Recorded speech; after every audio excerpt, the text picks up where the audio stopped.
Hello everyone, this is Meerab Zeeshan and you are watching the PCB podcast. और आपने अक्सर एक टर्म सुनी होगी, कैचेस विन मैचेस।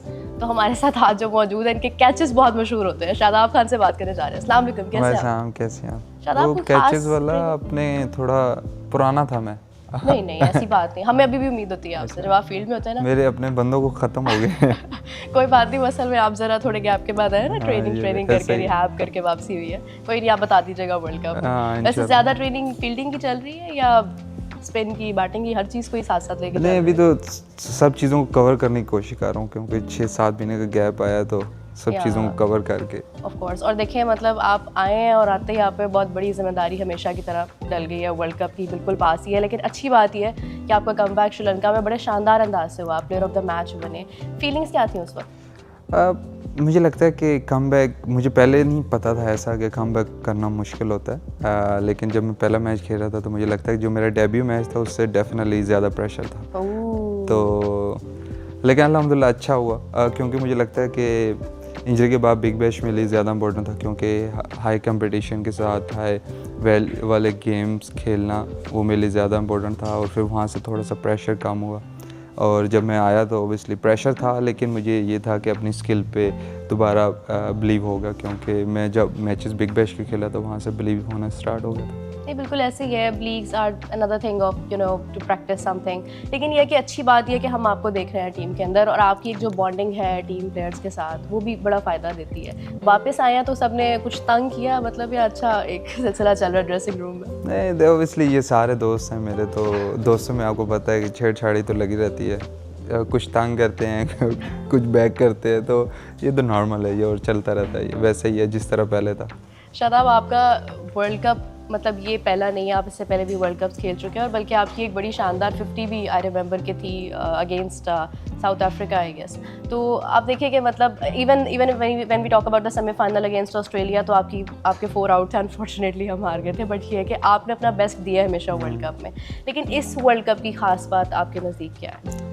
देखिए, अभी 3 या जो हमारे 3 आईसीसी टूर्नामेंट हुए हैं उसमें हम उस तरह अच्छा एज ए टीम परफॉर्म नहीं कर सके, तो ओबियसली ये ज़िम्मेदारी क्योंकि एज ए सीनियर प्लेयर मेरे पे भी है और हमारी पूरी टीम पे है कि हम अपनी कौम को वो खुशियाँ दें जो हम, क्योंकि मुझे लगता है 2022 के तक हम तकरीबन हर चीज़ के सेमीफाइनल फाइनल खेले थे, और उसके बाद कुछ ऐसे इवेंट्स आए हैं जिसमें हमने क्वालिफाई नहीं किया। तो ओबियसली ज़िम्मेदारी ये है कि अपने एक तो वापस अपना जो हमने टीम का एक एम है हमारी टीम का वो वापस लेना है, और दूसरा अपने लोगों को खुशियाँ देनी है। और होपफुली जिस तरह के हमारा टीम का कॉम्बिनेशन चल रहा है और जिस तरह की रिसेंट परफॉर्मेंसेस हैं, माशाल्लाह सभी अच्छी फॉर्म में, और होपफुली क्योंकि जब आप आईसीसी टूर्नामेंट खेलने जाते हो तो सबसे इम्पोर्टेंट ये होता है कि आपके प्लेयर्स फॉर्म में हो, और मुझे लगता है कि हमारे तकरीबन सभी प्लेयर फॉर्म में हैं और अच्छे कॉन्फिडेंस के साथ है। तो होपफुली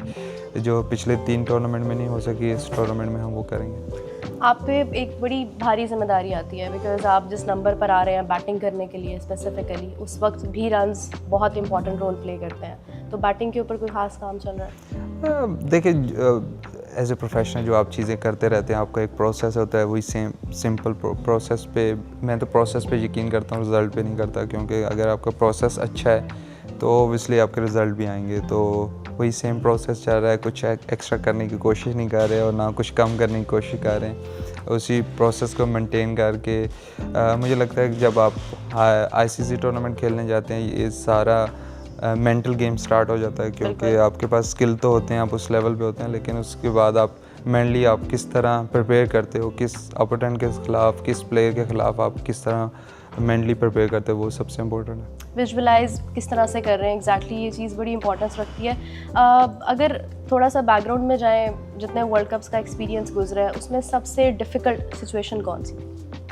मुझे लगता है लास्ट T20 वर्ल्ड कप जो हम पहले दोनों मैच यूएसए वाला भी और इंडिया वाला भी जो हमारे थे, वो मुझे लगता है कि बहुत टफ था, स्पेशली यूएसए वाला। लेकिन दोनों आप कह सकते हैं कि हम ऐसी सिचुएशन में थे कि जीत सकते थे और फिर हार गया, तो मुझे लगता है वो दोनों ऐसे टफ थे कि यार वो थोड़ा भुलाना मुश्किल होता है।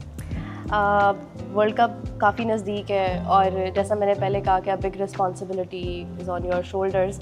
तो स्पिन की अगर हम बात करते हैं, अगर कभी कोई सिचुएशन प्रेशर वाली हो तो उसके ऊपर आपको लगता है कि आप फ्रंट से लीड करते हैं और आपने कभी कहा हो कि मुझे ओवर करना है यहाँ पर? ऑब्वियसली देखें, आप एक मैचअप्स देखते हैं, आज का मैचअप्स हम बहुत ज़्यादा रिलाई करते हैं मैचअप्स पे, और आपको एज ए बॉलर किसी बैट्समैन के ख़िलाफ़ ज़्यादा कॉन्फिडेंस होता है कि यार मैं इसके ख़िलाफ़ ज़्यादा अच्छा कर सकूँगा या मुझे ये अच्छी तरह पिक नहीं करता। तो ऑब्वियसली जब आपकी प्रेशर सिचुएशन आती है, आपको एक्सपीरियंस काम आता है कि कभी कभार आपको विकेट्स लेनी होती हैं, कभी कभार आपको रन्स रोकने होते हैं। तो उस स्टेज पर आपको ऑब्वियसली जिस तरह आ गया उसके साथ बातचीत करके आपको फ्रंट से लीड करना पड़ता है। लेकिन अगर स्पिन बॉलिंग की बात कीजिए, हमारे पास ऐसे स्पेशली ब्रार, उस्मान भाई, दो वायद ऐसे मिस्ट्री स्पिनर हैं जो कि बहुत अच्छा करते आ रहे हैं और बहुत अच्छे कॉन्फिडेंस में भी हैं।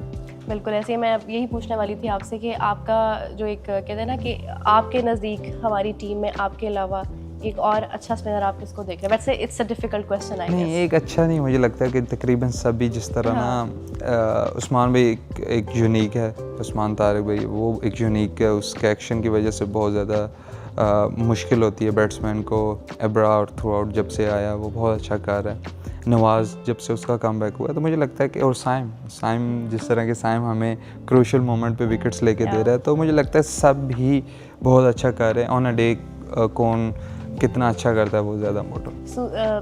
सीनियर जूनियर का कोई कॉम्बिनेशन चलता है कि आप गाइड कर रहे हो, कोई स्पिन प्रैक्टिस कर रहे हो, आप आकर कहीं नहीं इसको थोड़ा इस तरह से कर लेते हो? हाँ नहीं, अभी तो काफ़ी सभी सीनियर हो चुके हैं लेकिन देखिए वो फिज़िकल तो आप इतनी चीज़ें नहीं बताते, उसके लिए कोचेज़ होते हैं, लेकिन मेंटल आप बता सकते हैं कि यार प्रेशर सिचुएशन में इस बैट्समैन के ख़िलाफ़ आपको फील्डिंग क्या रख के उसके हिसाब से क्या बॉलिंग करनी चाहिए, वो छोटी मोटी टेक्निकल चीज़ें आप बता सकते हैं। टेक्निकल चीज़ों के लिए मुझे लगता है कोचेज़ होते हैं। शादाब, आपकी बहुत सारी पिक्चर्स देखी हैं, बाहर आती हैं, सकलैन मुश्ताक साहब आपको खुद यानी प्रैक्टिस करवा रहे होते हैं।